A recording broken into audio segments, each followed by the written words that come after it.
4 years, he lived in silence, haunted by the ghosts of a past he thought was buried. But that night, in a small town cloaked in dust and shadows, he found her, the woman he had long believed lost, singing softly like a whisper from another life. What he uncovered didn't just break his heart, it shattered his entire world before the story even began. Tell us where you're watching this from in the comments below. And if you love stories like this, don't forget to subscribe. Now, sit back and enjoy the story. I never came to this land looking for trouble, but trouble has a way of finding a man who's already lost too much. The prairie wind that morning carried no warmth, only the taste of dust and the faint metallic scent of something gone wrong. My horse moved slow, each step sinking into the dry earth as if the land itself was trying to hold me back. The sky was pale, washed out, the kind that made everything beneath it look sickly. I could feel the sun behind the clouds, a dim, heavy weight pressing down on my shoulders. I'd been riding for hours with no clear destination, just the compass of my own unrest pushing me forward. My canteen was nearly empty, my legs ached, and my mind wandered to places I swore I'd buried years ago. Then I saw it. The farmhouse stood alone, as if it had been forgotten by God himself. Its paint had peeled away to gray splinters, windows clouded with years of neglect. A single porch post leaned forward like it had given up. No smoke from the chimney. No sound of animals. It was the kind of place that made you slow your horse without thinking, because something in your gut told you the quiet wasn't right. I dismounted, boots crunching on the brittle grass. Every step felt heavier the closer I got. My eyes traced the yard, a rusted water pump, a wooden bucket overturned, and near the barn, the broken skeleton of a wagon. Whatever life had once been here was long gone, and yet, the air felt occupied. Watched. When I reached the porch, I noticed the door. It wasn't closed all the way. Just hanging there, swaying ever so slightly, letting out a low creak with each touch of wind. My hand hovered over the frame for a moment. Not to knock, but to steady myself. Because I knew whatever I found inside was going to stay with me. And I was right. In the dim light of that rotting house, I saw them. 3 women. Young, dressed in torn calico and cotton, their skin pale as moonlight. Their ankles and wrists were bound with heavy iron shackles, chains bolted straight into the floor. Eyes hollow, like the soul had been drained from them drop by drop. They didn't speak. They didn't need to. The silence between us said everything. I should have turned and walked away. God knows I'd done it before in other towns, other lives. But there's a weight that settles on a man when he stumbles into someone else's hell, a weight you can't ride away from. And standing there, staring at them in that stale, suffocating air, I realized I was about to take that weight on. Whether I was ready or not. The air inside that farmhouse was the kind that clung to your lungs, thick, stale, and damp with the rot of time. My boots sank into a layer of dust so deep it muffled each step, but beneath that quiet, the house seemed to groan in its bones. The wooden floor shifted and whispered with every movement, like it was remembering the weight of all the lives that had crossed it. The 3 women didn't move when I entered. They didn't even flinch. Their eyes tracked me in perfect silence, following my shadow as it slid across the warped floorboards. It wasn't the kind of watchfulness that came from fear, it was emptier than that. It was the look of people who had forgotten what hope felt like. I stepped closer. The first one sat with her knees drawn up, chains taut against her ankles.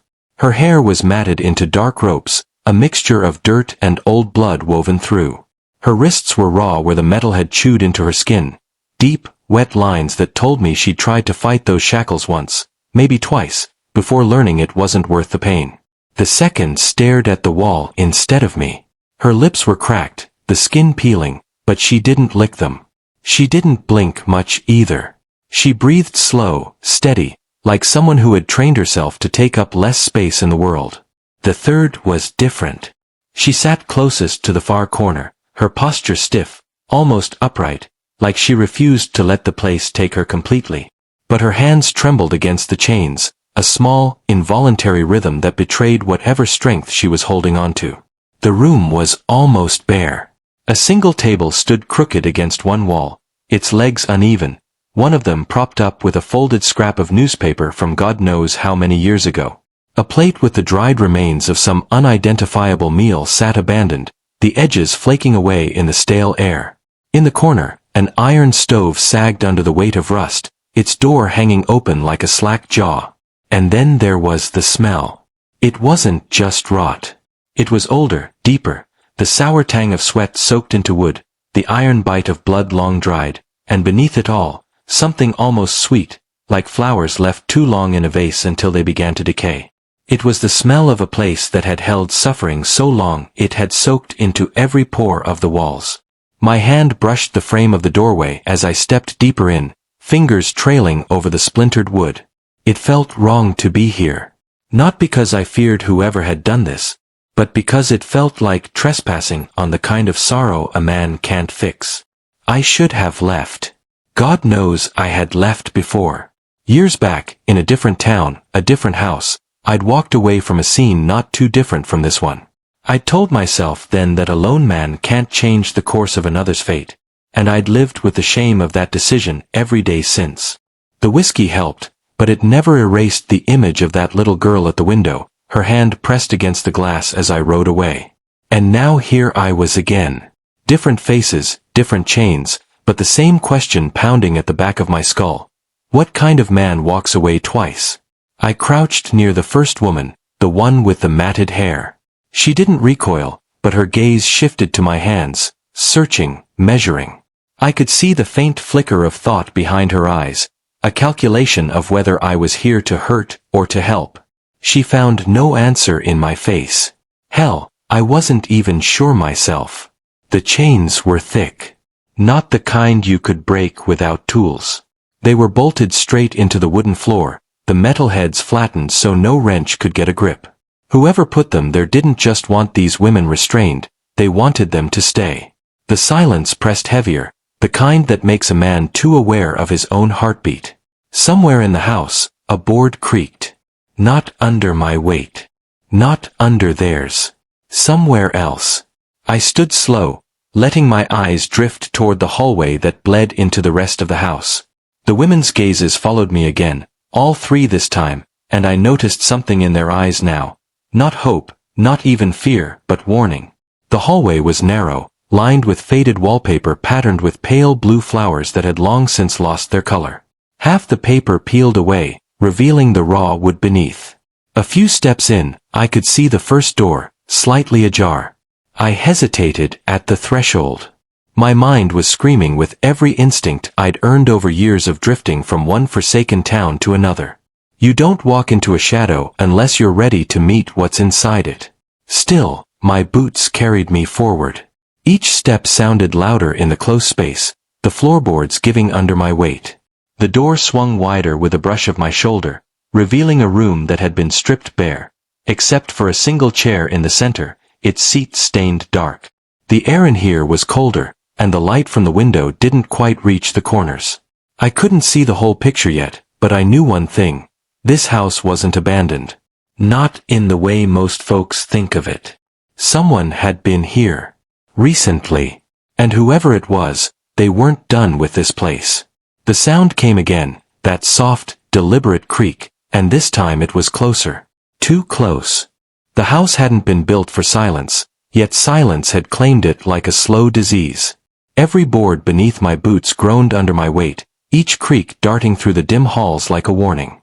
The air smelled of mildew, sweat, and something sharper, the tang of rust that I knew wasn't all from the chains.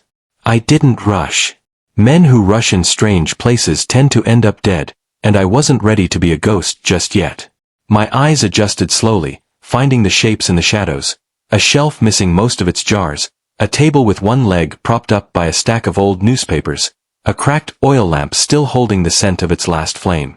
Everything here spoke of abandonment, and yet, the warmth of bodies, the faint stir of breath, betrayed that this place still held life, unwilling life. The women hadn't moved since I first laid eyes on them. I could feel their gaze on me, not desperate, not pleading, just measuring. I'd seen that look in men waiting for the hangman's noose, a stare emptied of everything but the knowledge of what's coming. It wasn't fear that gripped them now. Fear burns out quick. This was something colder, heavier. I took a step closer. The chain links rattled softly, just enough to draw my eyes downward. Iron cuffs bit into their skin, leaving rings of angry red and raw flesh. Whoever put them here didn't care for the slow rot of skin against metal. A bucket sat in the corner, the smell sour and old. The floorboards beneath it were stained dark. Water, maybe blood. I knew better than to start yanking chains or promising salvation. Words are cheap out here, and these women had no reason to trust the mouth of a stranger. So I did what I always did when I needed to think. I let the silence do its work. My eyes wandered to the walls. Scratches. They were faint, almost lost in the peeling paint, but once I saw them, I couldn't unsee them. Small grooves cut into the wood, clustered low near the floor. Not the wild clawing of panic, deliberate marks. Tallies. Counted one by one until they formed columns. I counted quickly in my head, my stomach tightening with each number. Dozens of days, maybe months. However long it took to carve those lines with nothing but fingernails or some hidden shard. I moved toward the nearest window, brushing aside the torn curtain. Outside, the sky had turned a deeper gray, the light flattening the land. From here, I could see the yard in its entirety, the leaning barn, the empty corral, the fence line swallowed by weeds. And beyond it, in the distance, a sliver of movement. Two figures, horseback, riding slow along the ridge. Too far to make out faces, but I knew enough to recognize the posture. Men with rifles slung across their backs. I stepped away from the window. My pulse wasn't racing, but it was steady and strong, the body's way of reminding you that something's coming. I looked back at the women. The tallest one had tilted her head, not toward me, but toward the door. She'd heard it too.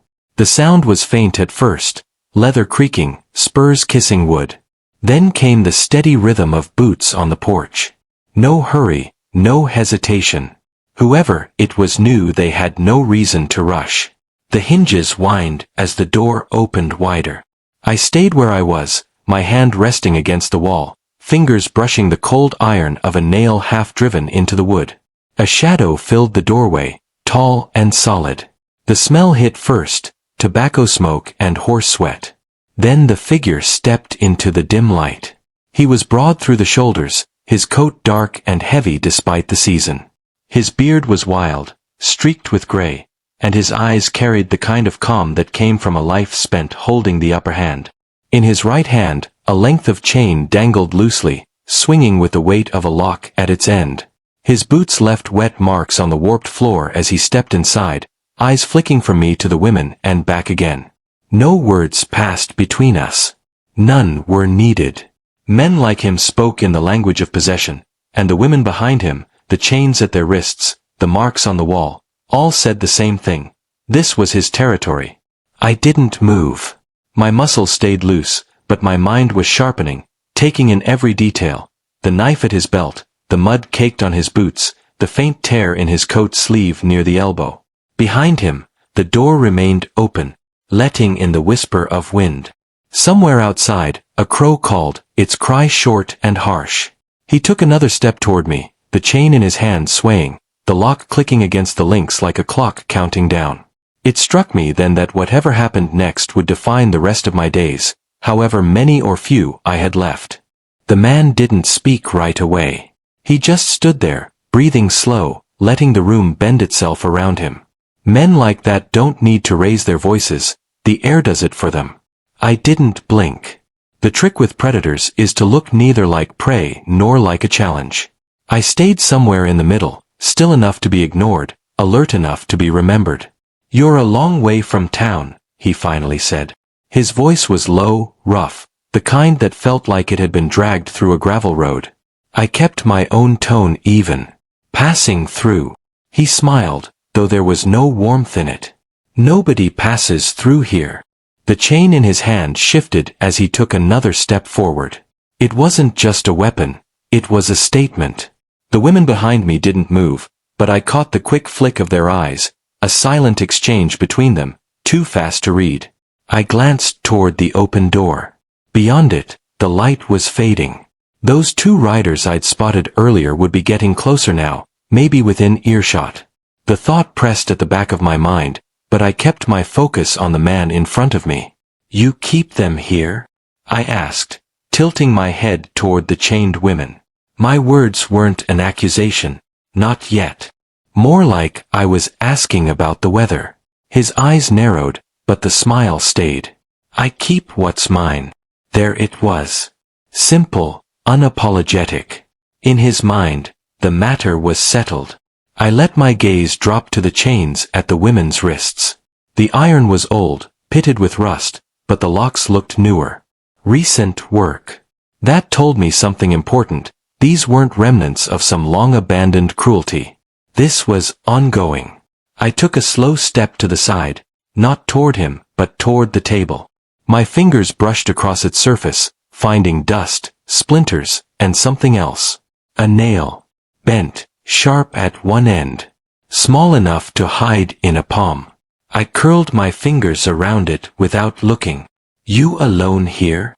I asked. He didn't answer. Instead, his eyes tracked my movement, and his hand slid toward the knife at his belt. The chain in his other hand went still, hanging like a frozen pendulum. Then, from outside, the sound of hoofbeats. Steady, deliberate, drawing nearer. He heard it too. I saw the twitch in his jaw, the brief flicker in his eyes. "You bring company?" he asked. "No," I said, and meant it. The hoofbeats stopped. Silence. The kind that comes right before something changes forever. From the doorway, a shadow stretched across the floor. Then, another. Two men stepped inside, both carrying rifles, their faces hard and unreadable. They didn't look at me first. Their eyes went straight to him. "You said we had more time," the taller one said. He didn't answer right away. Instead, he turned his head slightly toward me, like I'd just been upgraded from a passing nuisance to a complication worth noting. "What's going on?" I asked. No one answered. The three men exchanged a look that spoke of long familiarity, the kind that's built on shared jobs, shared blood, or shared graves. The shorter one shifted his rifle against his shoulder. "We move them now," he said, nodding toward the women. I caught the faintest intake of breath from the tallest woman, the one who'd been watching me so intently before. Her fingers flexed around the chain, just once, then stilled. "Not yet," the bearded man said finally. "We've got another problem to handle first." I didn't like the way his eyes lingered on me when he said it. The taller rider stepped closer, the barrel of his rifle angled low but ready. "Want me to take him out back?" The bearded man shook his head. "No. He might be useful." Useful. That could mean a lot of things out here, and most of them ended with someone in a shallow grave. I kept my stance easy, but inside my mind was running every possible route. The door, the window, the hall behind me. None of them were good. The bearded man finally set down the chain, draping it over the back of a chair like a snake waiting to be picked up again. "You're going to ride with us," he said. "You're going to help." I didn't move. Help with what? His smile widened, but still without warmth. With the kind of work you don't ask too many questions about. Behind me, one of the women shifted her weight, the faint clink of the chain breaking the heavy air. My hand tightened around the bent nail in my palm. I had a choice to make: go along and see where this road led, or make my stand here and now. Neither option looked like survival, but sometimes the only way to stay alive a little longer is to pick the death that's still a few miles down the trail. The ride began at dusk. They didn't bother tying my hands, but the way the taller one rode beside me, rifle always in his lap, eyes never far from my movements, told me I wasn't free. Freedom wasn't about chains, anyway. It was about choice, and right now, mine had been stripped down to the narrow path between their horses. The bearded man rode in front, steady as a stone. He didn't look back much, didn't need to. He had the confidence of someone who knew his orders would be followed whether he spoke them or not. The two women they decided to take with us rode double, each one on a horse with one of the riflemen. The third woman had stayed behind, her expression unreadable as we'd left the farmhouse. I'd caught her eyes just before we turned the bend out of sight. Not fear, not quite hope. Something sharper. Something like a plan. We cut across open land, the ground hard and dry under the horses' hooves. The sky was bleeding into night, streaks of red fading into deep blue. Somewhere behind us, the farmhouse shrank into memory, but it stayed lodged in my mind like a thorn. Where we headed? I asked finally, letting my voice carry just enough to reach the bearded man ahead. He didn't answer. The taller rider beside me spoke instead. Best if you keep your mouth shut. Less chance you'll say something you regret. Or hear something you're not supposed to, the shorter one added from behind. Their tone wasn't playful. It was the kind of warning men gave when they weren't bluffing. We rode on. The first town we passed was dark, its windows empty, doors shut tight. I didn't see a single person. Not even a dog crossed our path. The taller rifleman noticed me looking. They don't come out after dark, he said. Why? I asked. He gave a small smile, but it wasn't friendly. Because they know better. We didn't stop. A few miles later, the land started to change. Less open, more scattered with trees. The air felt heavier here, cooler. The moon had risen high enough to silver the edges of the leaves. It was the bearded man who finally broke the silence. You know these parts? I shook my head. First time through. Good, he said. Less chance you'll get ideas. We came to a narrow valley, the kind where the ridges on either side closed in just enough to make you feel watched. The trail wound downward, and somewhere far below, I heard the faint rush of water. We dismounted where the ground leveled out, near a cluster of old shacks. No lamps, no smoke from chimneys, just weathered wood and the creak of old boards shifting in the night air. The shorter rifleman led the horses to a corral, while the taller one ushered the women toward one of the larger shacks. The bearded man turned to me. Inside, he said. I stepped through the doorway, the bent nail still hidden in my palm. The shack smelled of old timber and damp earth. There was a table in the center, a map spread across it. Several lanterns cast a low, flickering light that didn't quite reach the corners of the room.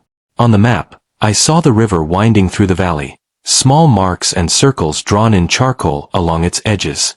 But what caught my eye most was the large X scratched deep into the paper, near the river's bend. The bearded man stood on the other side of the table. You ride well, he said. That's good. We've got work that needs a steady hand and a strong back. I didn't answer. I was looking at the map, trying to piece together why a man like him would drag strangers, especially chained women, into this part of the wilderness. He tapped a finger on the X. This is where we're going. Tomorrow at dawn. You'll help us bring something back. What kind of something? I asked. His eyes narrowed just slightly, but he smiled again. The kind you don't talk about outside this room. From the corner of the shack, one of the women spoke for the first time since we'd left the farmhouse. Her voice was low but steady. It's gold, isn't it? The bearded man's smile didn't falter, but the air in the room tightened. Go on, he said to her. You've been combing the river for weeks, she continued. That's why you needed us, not for work in the fields, but to carry what you find. And him, she nodded toward me. You brought because you need someone who won't ask too many questions until it's too late. The shorter rifleman stepped into the doorway, having heard enough. You talk too much, he said to her. But I wasn't looking at her anymore. I was looking at the bearded man, because in that moment, I could tell she was right. His silence was the kind of silence men used when they'd been caught in the truth, but still thought they could control the room. Gold changed everything. It explained the secrecy, the empty towns, the tension. It also meant danger. Gold never came without blood in its shadow. You don't have to do this, I said quietly, more to her than to him. The bearded man finally spoke again, his voice low and final. Yes, we do. Outside, the wind shifted, carrying with it the sound of something moving in the darkness. Not footsteps. Hoofbeats. And then, a single gunshot in the distance. The single gunshot didn't fade like an echo should, it cracked the air and seemed to hang there, sharp and heavy. Everyone froze. The bearded man's hand went to the revolver at his hip without a word. The shorter rifleman stepped back outside, scanning the darkness. The taller one moved toward the women, pushing them away from the doorway. "What is it?" I asked. The bearded man didn't look at me. Trouble. The wind shifted again, carrying the faint smell of smoke. Not wood smoke from a campfire, sharper, acrid, like gunpowder that had already burned. Then came the second sound, not one shot this time, but two, fast and close together. Then, another. Whoever was out there wasn't hunting for food. The bearded man snapped into motion. "Shut the lanterns. Now." The taller rifleman obeyed instantly, plunging the shack into near darkness. Only the faint moonlight through the gaps in the boards kept us from standing in black. From outside came the pounding of hooves, not one horse, not two. A group. The shorter rifleman's voice rang from somewhere in the yard. "Riders coming fast. From the east ridge." The bearded man cursed under his breath. "They found us sooner than I thought." He turned to me then, eyes hard. "You can ride, you can shoot?" "I can do both," I said, though I didn't mention that I'd rather not kill unless I had no choice. "Then you're coming with me," he said. We hold them off long enough for the rest to move toward the bend. Before I could answer, a shadow filled the doorway, the shorter rifleman breathing hard. 5, maybe 6 of them. Could be more, in the trees. "Who are they?" I asked. The bearded man glanced at me like he was deciding whether to waste breath on the truth. He didn't. Instead, he shoved a rifle into my hands. The wood was worn smooth, the barrel cold in the night air. The women had moved to the back of the shack, their faces pale in the dim light. One of them, the one who'd guessed about the gold, met my eyes. She didn't speak, but I read her meaning clear enough. Don't trust him. The bearded man and the shorter rifleman slipped out into the yard. The taller one stayed near the women, shotgun ready. I followed the bearded man outside, my boots crunching on the dry dirt. The night felt alive, crickets silenced, wind restless, the kind of silence that comes right before chaos. We crouched behind an overturned wagon at the edge of the yard. Through the gaps in the boards, I saw them, dark shapes against the moonlit ridge, riders fanning out as they came down. They moved like they knew exactly where we were. "They're not here for a talk," the shorter rifleman muttered. The bearded man didn't answer. He raised his rifle and waited. 50 yards. 40.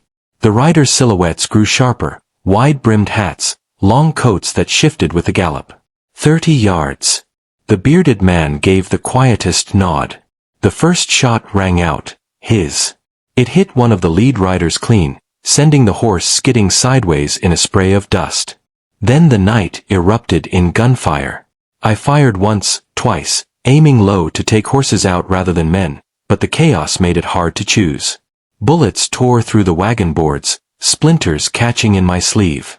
The riders split, half rushing straight for us, the rest circling wide toward the corral. "They're flanking," I shouted. The bearded man barked toward the shack. "Move them. Now." Through the corner of my eye, I saw the taller rifleman pushing the women out the back. One of them resisted, the same one who'd spoken earlier, and for a second, it looked like she might break free into the trees. But then she was gone, swallowed by the shadows. I barely had time to process it before one of the riders was on me, leaping from his horse, tackling me behind the wagon. My rifle flew from my hands as we hit the dirt. We grappled in the dust, his breath hot and ragged, the metallic smell of blood on him. He swung a knife. I caught his wrist, twisting hard until the blade dropped. My knee found his ribs, and he grunted, rolling just far enough for me to grab the knife. Another shot cracked above us, close, too close, and the rider went limp beside me. I looked up to see the bearded man lowering his revolver. "On your feet," he said, as if the night wasn't already burning down around us. This is just the first wave. Somewhere in the dark, a voice shouted, not one of ours. Then, clear and cold. Drop your weapons, and we might let you live. The bearded man just smiled grimly, eyes fixed on the ridge. They don't mean that, he said. And then, from the far side of the valley, a new set of hoofbeats thundered in, faster, heavier. A third group. We were surrounded. The thunder of the third group's horses rolled over the ridge like a storm breaking. The first riders, the ones who'd been shooting at us moments ago, stopped firing. Some turned in their saddles, suddenly unsure. The bearded man didn't lower his rifle. Stay low, he muttered, eyes tracking the new arrivals. The moonlight caught flashes of metal as the third group came into view. Not ranchers, not drifters. They were armed heavy, with repeating rifles and bandoliers strapped across their chests. They rode in a tight wedge formation, not scattering like outlaws. Military, or something close to it. The leader's voice cut through the night, deep and commanding. Drop your weapons. All of you. It wasn't a request. For a moment, the only sound was the snort of horses and the restless shifting of boots in the dirt. The first group of attackers, the ones who'd tried to flank us, looked at each other. One of them laughed nervously. You think we're handing over our guns? The leader of the third group didn't laugh. He raised his hand, and his riders fanned out, surrounding all of us. The bearded man's jaw tightened. This just turned bad. One of the first group's riders made a move for his rifle. The night erupted again, not in a chaotic burst this time, but in a disciplined volley. The third group cut him down where he sat, and his horse bolted into the dark. The rest froze. I could feel the tension coil tighter with every passing second. This wasn't just a standoff, it was a noose tightening. The leader's eyes swept over us, and when they landed on me, something flickered. Recognition. Calculation. You, he said, pointing. Step forward. I didn't move. Do it, the bearded man whispered. For now. I stepped out from behind the wagon, feeling the dirt soft under my boots, the weight of every rifle trained on me. The leader looked me over like he was reading a wanted poster in his head. Then he spoke, slow and deliberate. You've got something that belongs to me.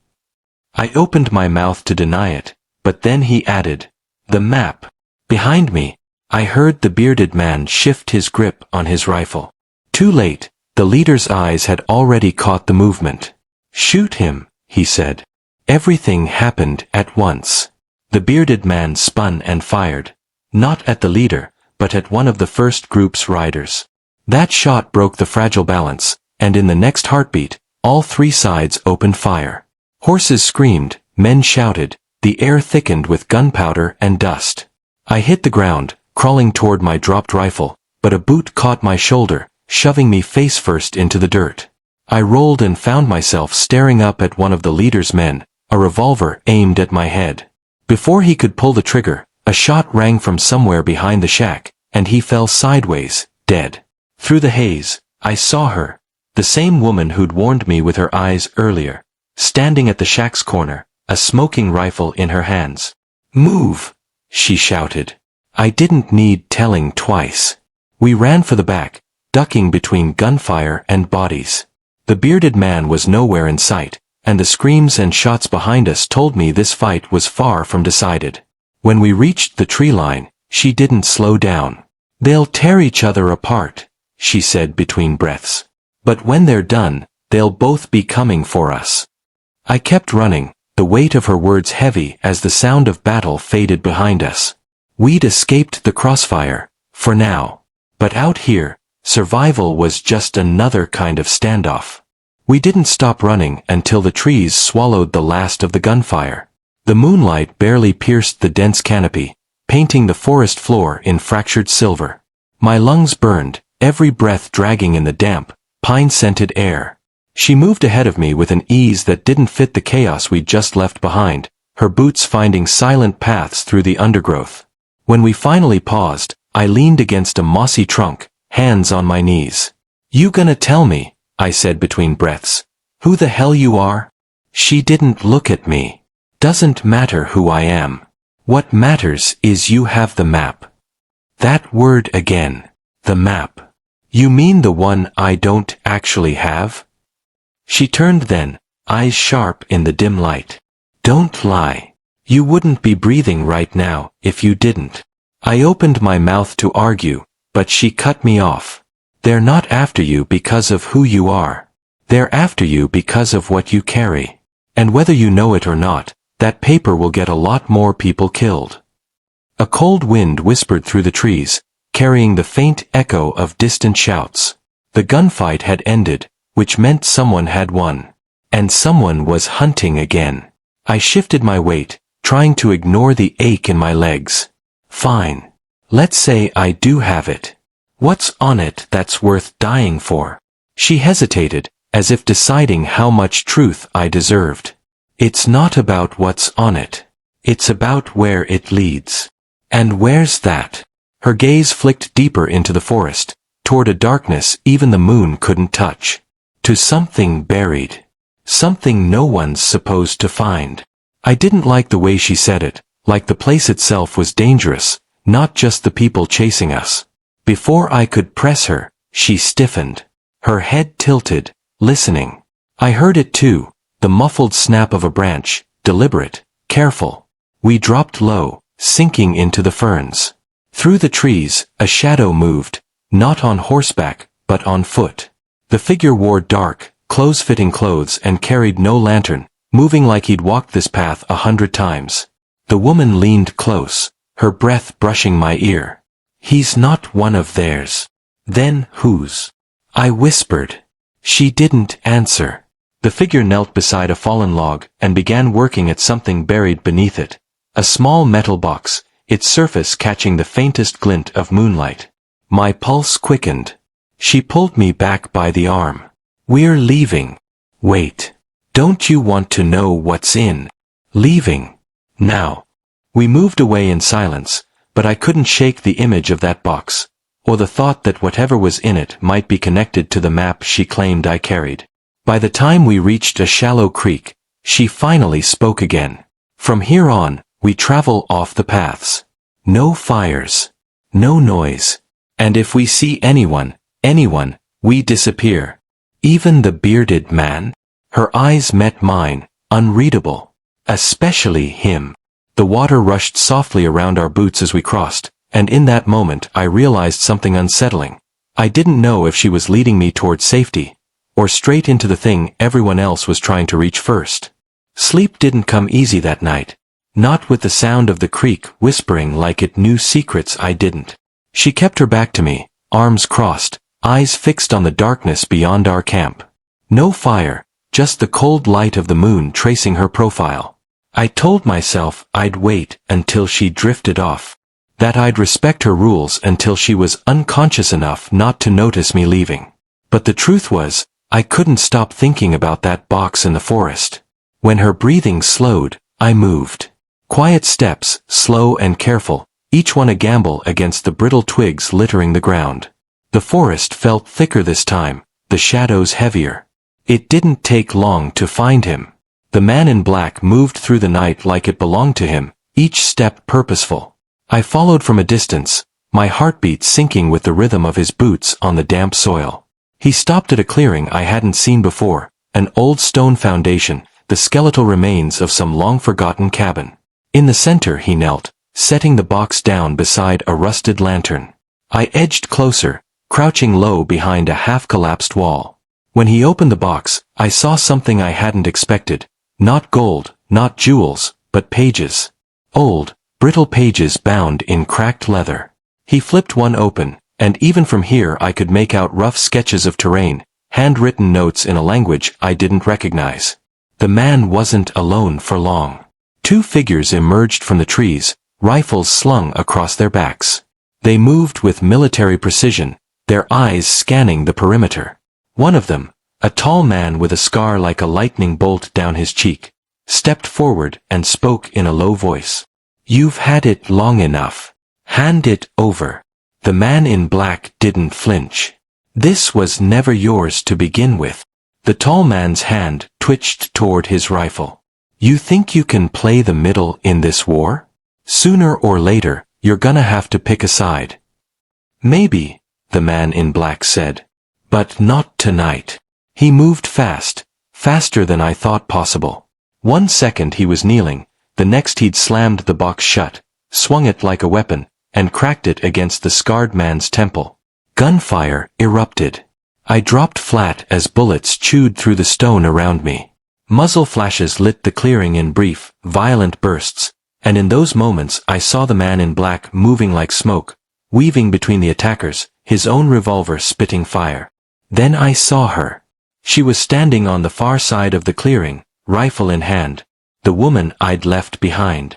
And her eyes were locked on me. She didn't shout. She didn't wave. She just shook her head slowly, almost like she'd known I'd be here all along. The fight ended as quickly as it began. The scarred man lay motionless, the other had vanished into the tree-line, and the man in black stood over the box, chest heaving. She crossed to him, said something I couldn't hear, and then both their heads turned toward my hiding spot. The man in black spoke first. His voice was low, but it carried. Bring him out. We're done with shadows. They didn't drag me out of hiding. They didn't need to. One look from her was enough to burn through the wall I'd been pressed against. My legs moved on their own, every step toward that clearing heavier than the last. The man in black watched me approach, his expression unreadable under the brim of his hat. He still held the box, one hand gripping it tight as if it might vanish if he loosened his hold. You follow like a drunk raccoon, he said. His voice was calm, almost amused. But you don't listen. That's your problem. The woman stepped between us, rifle slung over her shoulder. That's not his only problem, she said. You've got a history, whether you know it or not. I frowned. A history with him? I've never seen this man before in my life. The man in black smirked. That's what you think. Before I could answer, he crouched and set the box on the ground. The lamplight flickered across the worn leather cover, casting shadows that made the symbols on it look like they were moving. You know what this is? He asked. No. Good. The less you know, the longer you live. She stepped closer to him, eyes narrowing. We don't have time for riddles, Sam. The name hit me like a hammer. Sam. My brother's name. The man looked at me, his gaze sharp. Yeah. Sam Carter. And if you had paid attention to the right kind of stories, you'd know I've been trying to keep you alive for the last 2 years. I shook my head. That's not possible. My brother's dead. Sam straightened, eyes still locked on mine. Not dead. Just someone else now. The air between us turned heavy. She shifted uneasily, glancing toward the trees like she expected something, or someone, to come crashing through at any moment. That's when I heard it. Horses. More than one. The rhythm of hooves growing louder, the metallic clink of rifles being readied. Sam didn't waste time. He grabbed the box, tossed it to me, and barked, "Run!" But I didn't move. Not right away. The last time I ran from a fight, my brother didn't come back. Damn it, Sam hissed, yanking his revolver free. They've found us. Figures emerged from the tree-line, silhouettes sharp against the moonlight. There were 6 of them, all in dust-stained coats, eyes hidden behind the shadow of wide brims. The one in front carried a double-barrel shotgun and walked like the earth belonged to him. Carter, he called out. His voice was low, dangerous. You've been a hard man to track. Sam stepped forward, revolver steady. And you've been a fool to keep trying. The shotgun man's gaze flicked to me. And this? The kid. Sam's stance shifted just slightly, but enough for me to notice. He's not part of this. The man laughed. Oh, he's part of it now. The first shot shattered the stillness. I didn't see who fired. Maybe it didn't matter. The clearing erupted into chaos, gunfire cracking like thunder. I dropped behind the stone wall, clutching the box to my chest. From there, the fight was a blur of noise and movement, Sam firing with deadly precision, the woman reloading faster than I thought possible, attackers diving for cover and returning fire in vicious bursts. One of the men broke through the side, rushing me with a knife in his hand. I barely had time to react before the woman stepped in, her rifle but smashing into his jaw with a sickening crack. "You want to live," she shouted over the gunfire. "Then stay with me." We moved together, weaving between the crumbling walls, each step calculated to keep us out of the shooter's line of sight.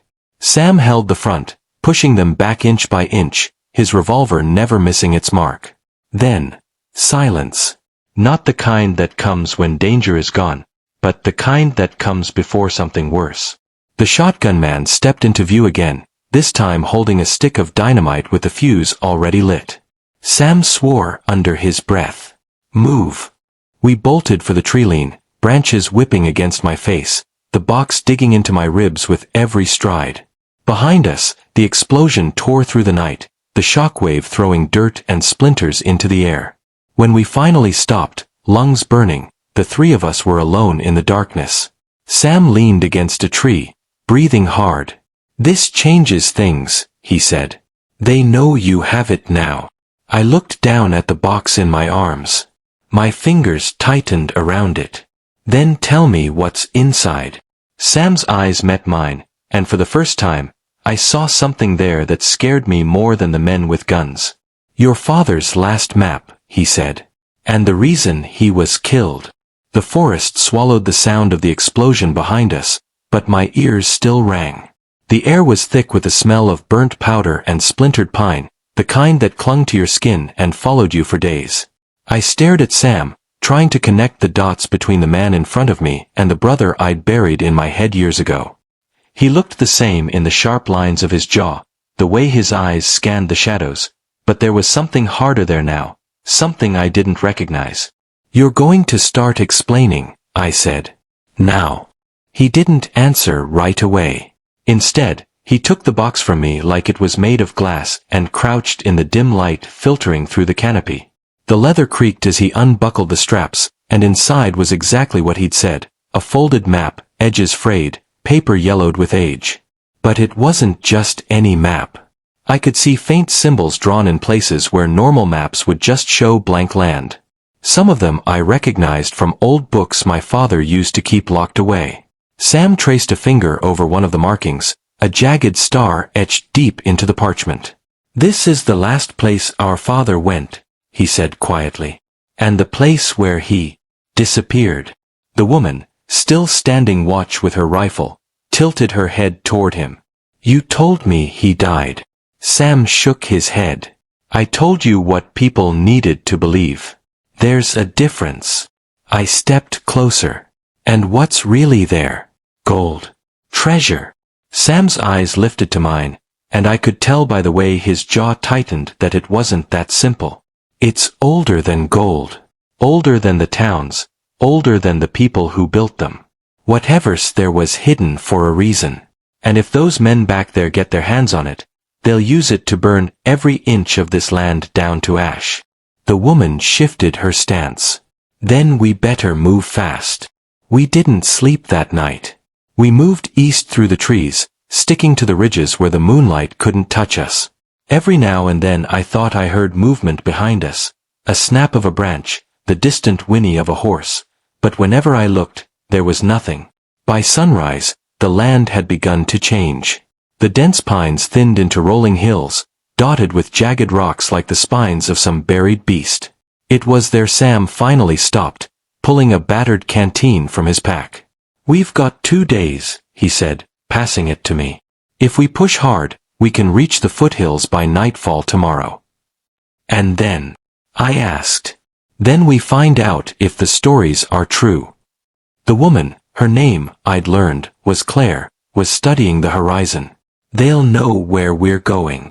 "Let them," Sam said. "I've been preparing for this longer than they've been alive." The way he said it made me wonder just how long he'd been running. By midday, the heat had settled over us like a heavy blanket. Dust clung to my boots, my throat burned, and the only thing keeping me moving was the thought that maybe, just maybe, finding whatever was on that map would mean finally understanding why my father had left and why Sam had vanished. We stopped in a narrow canyon to rest, the shade cool against my skin. Sam unrolled the map again, pointing to a thin line carved between two peaks. "This is the pass," he said. "It's the only way through without losing days circling the long route." Claire frowned. "It's also the easiest place for an ambush." Sam smirked faintly. "That's why we won't take the trail." He led us up the canyon wall, moving with the kind of confidence you only get from having been here before. The climb was brutal, loose rock underfoot, sun in our eyes, but after an hour we reached a ridge that gave us a view of the valley below. That's when I saw them. 6 riders, black coats, their horses moving in perfect sync. Even from up here, I could feel their intent, steady, relentless. "They're not giving up," I muttered. Sam didn't even look at them. "They won't. Not until one of us is dead." We pushed on until the sky began to turn gold. The mountains loomed ahead, sharp against the fading light. Sam set camp in a hollow between boulders, the fire kept low. Over the quiet crackle of burning twigs, I finally asked the question that had been clawing at me since the clearing. "Why didn't you tell me you were alive?" Sam's hand froze over the map. He didn't answer for a long moment, and when he finally spoke, his voice was low. "Because if you'd known, they would have found you sooner. And you would have been dead before you understood why. That's not good enough." His eyes met mine, and in the flicker of firelight, I saw the same boy who'd taught me how to shoot, who'd taken the blame for me when I broke the old man's rifle. "But there was steel there now." "I left," he said, "because our father wasn't who you thought he was. And neither am I." Claire looked between us, clearly catching more weight in his words than I did. "Sam." He cut her off. "Not tonight." The night passed without sleep. Every rustle in the dark made my hand twitch toward my pistol. Just before dawn, Sam doused the fire and we moved again. By midday, the trail had narrowed to a cliffside path, the drop below disappearing into mist. My legs ached, but I kept going, right up until Sam stopped dead in front of me. Claire had her rifle raised, aimed not at the horizon, but at Sam.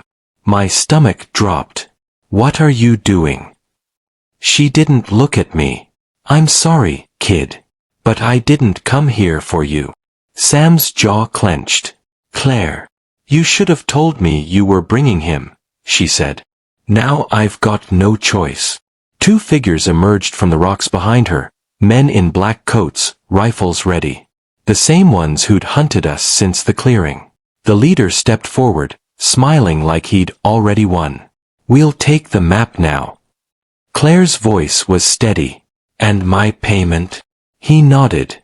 "Double, like we agreed." I felt the ground shift beneath me, not literally, but in that way where you realize every step you've taken for days has been on the wrong path. Sam's voice was ice. "You'll regret this."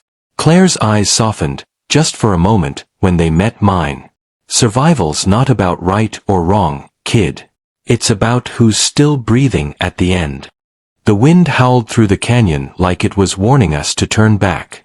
Sand lifted in thin, angry spirals, stinging our faces as we rode along the narrow trail.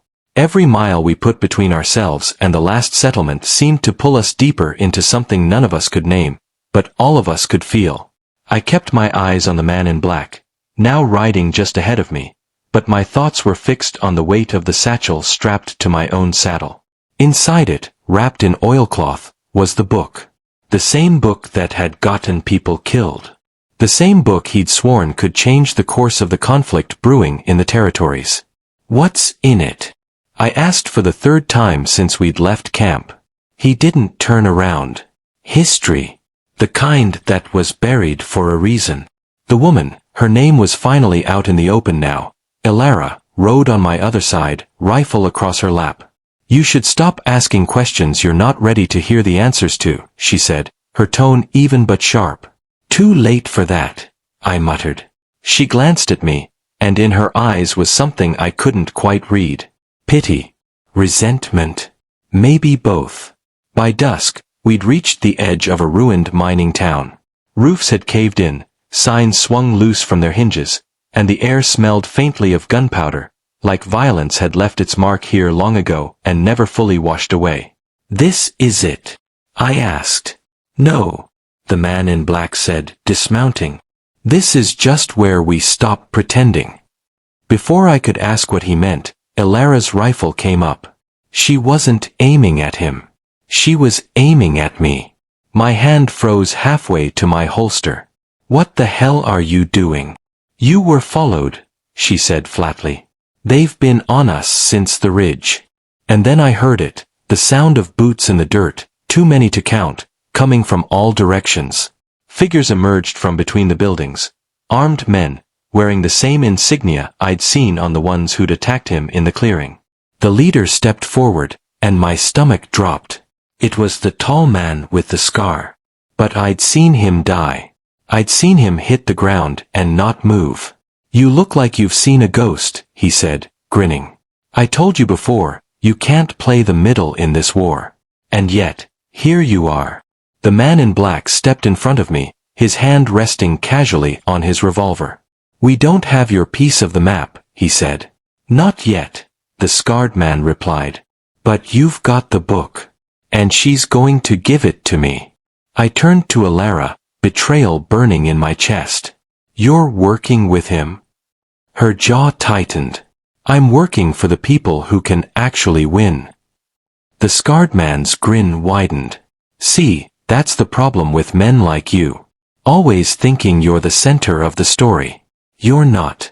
You were just the one dumb enough to stumble into the middle of it." In one motion, Ilara swung down from her horse, yanked the satchel from my saddle, and tossed it to him. He caught it, weighed it in his hands, and nodded. "Now, you're going to take a ride with us. There's someone who's been dying to meet you." I didn't get the chance to answer. Two of his men moved in, rifles leveled. The man in black didn't draw, not yet, but the tension in his shoulders told me it was coming. "Ilara," he said quietly. She hesitated, just for a heartbeat. Then she shook her head. "This is bigger than you. Bigger than me. You'll see." The scarred man gestured, and his men shoved me forward. The last thing I saw before they dragged me into the dark was the man in black stepping toward her. Eyes like fire, his voice low and dangerous. "You just chose your side. Don't pray for mercy later." The room was cold, not the kind of cold you feel in the desert at night, but the kind that lives in stone walls, seeps into your bones, and makes every breath taste of rust. My wrists were bound to a heavy iron chair, the rope biting into skin already raw from the ride here. The only light came from a single lantern hanging overhead, swaying just enough to make shadows crawl across the walls like they were alive. The door opened, and the scarred man walked in. No guards this time. Just him. That told me two things. He wasn't afraid of me, and he didn't think I'd be leaving. He set the satchel down on the table between us and unwrapped the oilcloth. The book lay there like something alive, the leather cracked with age, the edges of the pages darkened as though they'd been burned and saved at the last second. "You have no idea what this is, do you?" he asked. "I know it's gotten a lot of people killed," I said. His smile was small and cruel. "It's the last record of the truth. The real history of this land. Before your people rewrote it. Before they decided who was worth remembering, and who wasn't." I frowned. "My people." He leaned closer, his voice dropping to a near whisper. "You think you're just some drifter caught in the middle. But you're not. You're their blood. The ones who burned villages, who took what wasn't theirs, who buried what they couldn't take." Something twisted in my gut. "That's a lie. Is it?" He flipped open the book and turned it so I could see. The page held an illustration, a hand-drawn map of the territory, but not the one I knew. This one had different borders, different names. And near the center, a family crest I recognized, though I didn't want to admit it. I'd seen it once before, carved into a piece of silver my father kept hidden. "That's your crest," the scarred man said. "You carry their name, whether you like it or not." I shook my head. "Even if it's true, I'm not them." His grin widened. "You are exactly them. And that's why you're useful to me. Because there are still people out there who will follow that name. People who will fight for it. And if I can put you in front of them, holding this book," he tapped the leather cover, "they'll follow me." The door opened again, and Alara stepped in. Her hair was damp, her face pale, but her eyes wouldn't meet mine. "You've got your history lesson," she said to him. "Now what?" "Now," he said, "we break him. Because until he believes what I tell him, he's a liability." She hesitated. "You want me to?" "Yes," he said sharply. "You brought him here. You convinced him to trust you. Now finish it." She looked at me then. Really looked at me. And for a moment, I thought I saw regret. But then she stepped forward, pulled a small dagger from her belt, and pressed it under my chin. "Don't make me do this," I said quietly. Her hand trembled. "You think I want to? I did what I had to do to survive. You were never supposed to get this far. None of this was supposed to touch you. Then why me?" She swallowed hard. "Because you're the only one who can open the vault." I froze. "What vault?" The scarred man's smile returned. "The vault where the rest of the truth is kept. The book is just the key." "And you think I can open it?" He nodded. "It was sealed by your bloodline. Only your hand will be recognized." The dagger pressed harder against my throat. "Tell me where it is," she whispered. "I don't know," I said, "and it was the truth." "That's why we're going to help you remember," the scarred man said. The next hour was pain. Not the quick, burning kind you can grit your teeth through, but the slow, grinding kind that claws into your nerves and makes your vision go white. They asked questions. I gave the same answer. I didn't know. Each time, they made sure I understood how much they didn't believe me. By the time they were done, my shirt was soaked through, my wrists were bleeding from the ropes, and the lantern's light had begun to swim. They left me alone then. Or so they thought. A soft voice came from the shadows. "Don't move." It was the man in black. He stepped into the light, his revolver in one hand, a set of keys in the other. "How?" I started. "Later," he said, already working at the knots. "We've got maybe 5 minutes before they notice you're gone." "You knew where they were taking me?" "I knew where they'd keep you. I've been here before." The ropes fell away, and blood rushed back into my hands, making my fingers burn. "What about the book?" I asked. He shook his head. "Forget the book. They've already moved it. We'll get it back after we put some distance between us." We slipped into the corridor, the stone walls damp and cold. Every sound, the drip of water, the creak of the old beams overhead, felt too loud. We made it to the outer hall before the alarm sounded. "Run," he said. And we did. Down a narrow passage, through a half-collapsed archway, into the open night. Bullets cracked against the stone behind us, splinters and dust flying. We dove behind a fallen cart, breath ragged. "They'll be on us in seconds," I said. "That's the idea," he replied, checking the cylinder of his revolver. "We can't outrun them. But we can make them think we went the other way." Before I could ask how, he was already pulling a small metal canister from his coat. He lit the fuse and tossed it into the shadows to our left. A thick, choking smoke began to spill out, curling into the air like a living thing. "Now," he said. We slipped into the opposite alley, hugging the walls, moving low. The smoke spread fast, swallowing the shouts behind us. When we reached the edge of the compound, he pointed to a narrow ravine beyond the fence. "That leads to the river. Once we're in the water, they'll lose our trail." We were almost to the fence when a voice called out from the darkness. "Alara." She stepped into view from the far side of the courtyard, the book in her hands. "They don't know I took it," she said. "But they will." I stared at her, unsure if this was another trap. "Why?" Her eyes were fierce now, no hesitation. "Because I was wrong. Because if he gets this, it's over. For everyone." The man in black didn't look convinced. "We can't trust her. We don't have time to decide," I said. "If she's coming now." She glanced back over her shoulder. The sound of boots and shouted orders was getting closer. "I know where the vault is," she said. "But you're not going to like it." The wind that night was a living thing, howling through the pines like it wanted to rip the truth right out of us. The old cabin at the edge of the ridge groaned with every gust, its wooden frame rattling as if it knew it was about to witness something final. We'd been on the move all day. No words, no wasted glances. Just the three of us, me, her, and the man in black, carrying the leather-bound book like it was the only thing keeping the earth from splitting in two. Inside, the air smelled of dust, gun oil, and something older, like history left to rot. She set her rifle against the wall, her eyes locked on him. "It ends tonight," she said. The man in black didn't answer right away. He was flipping through the book, his fingers lingering on each page, as though he could memorize it all in one last desperate push. Then he looked at her. "You think you're ready for the truth?" "I've been ready since the day you left me," she shot back. "You just didn't have the guts to tell me." I stayed silent, watching them circle each other like two storms about to collide. He finally tossed the book onto the table between us. The pages fanned open to a map, not just of the land around us, but of something buried beneath it.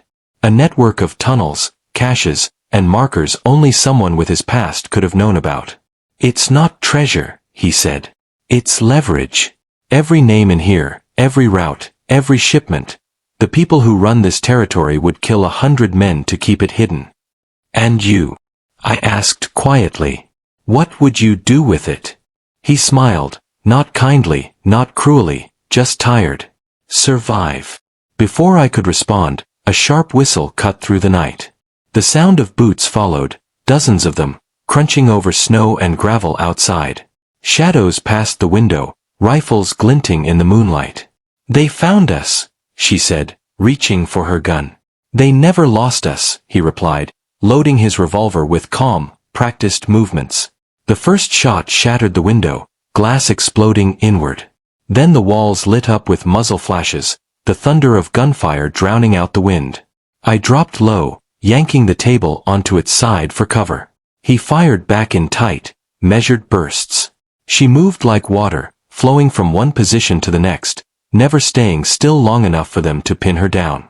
Then the front door burst open. The scarred man, the one I thought was dead, stepped inside, a shotgun in his hands and fury in his eyes.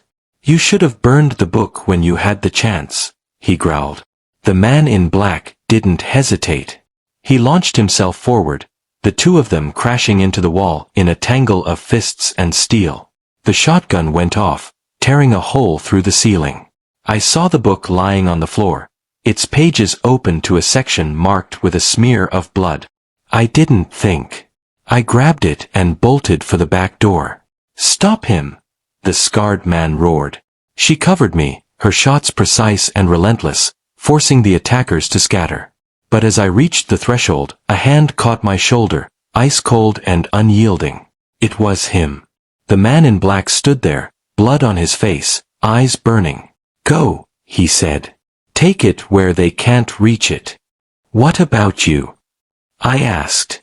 He glanced back at the scarred man, now recovering his shotgun. "I was never making it out of here.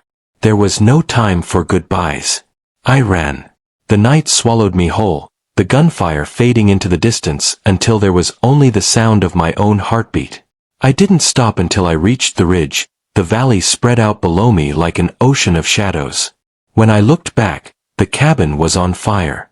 Flames clawed at the sky, the smoke carrying with it the echoes of a war that had just burned its last breath. Somewhere in that blaze, two men were finishing what they'd started years ago. And me. I kept running. Not because I was afraid, though I was, but because the book in my hands felt heavier than anything I'd ever carried. I didn't know if I'd use it to save people or destroy them. But I knew one thing. The story wasn't over. Not for me. Not for her. Not for anyone who still had their name written in these pages. And as the first light of morning bled over the mountains, I understood something the man in black had been trying to teach me all along. Survival isn't about winning.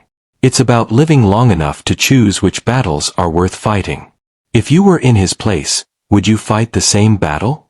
Share your thoughts in the comments below, and don't forget to like the video. Explore the other stories waiting for you on the screen.